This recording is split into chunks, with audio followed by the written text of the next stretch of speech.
You might think that talking to people every day requires a huge But when vocabulary. the phone rings in the morning, a real conversation doesn't start with complex grammar.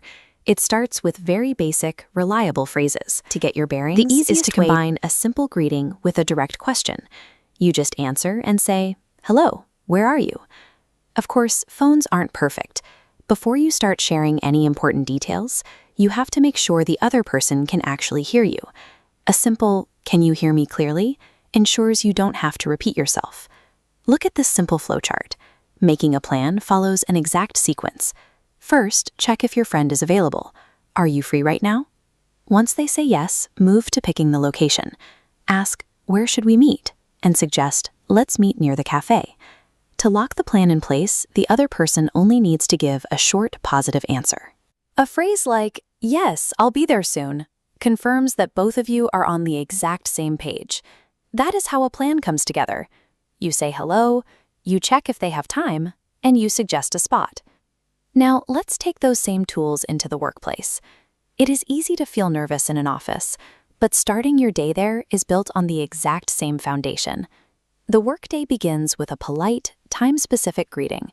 A simple, "Good morning, Tom," immediately sets a respectful tone for the shift. From there, colleagues often make light small talk about the commute. Asking, "Did you reach on time today?" shows interest in your coworker's morning without asking for too much detail. Once everyone is settled, it is time to start the actual work. You can verify that your team is prepared by asking, "Are you ready for the day?" To officially kick off your tasks, you just need a short, collaborative phrase. Saying, "Yes, let's begin," signals that you are shifting gears and focusing on the job at hand. These simple greetings and readiness checks are the first steps to a successful day at work. They help you get settled and start working with others comfortably. Later in the day, you might find yourself in a public space, like a cafe. When you walk through the door, your first goal is to ask for a place to sit. You handle this by asking the host, "Excuse me, do you have a table for two?" Once you are seated, you need to know your options. A direct, courteous request like, "Can we get the menu, please?" gets you exactly what you need. This pattern is a reliable way to order almost anything. You start with, "I would like," name the item, and finish with, "Please." Notice how the specific word slides right into the middle. You plug in your request.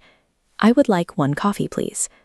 The service worker will usually offer a quick positive response, like, "Sure." That single word tells you they understood what you want and will bring it soon. Every time you order food, you are simply repeating this exact pattern of polite requests and quick confirmations. Eventually, the day winds down and the coffee cups are empty.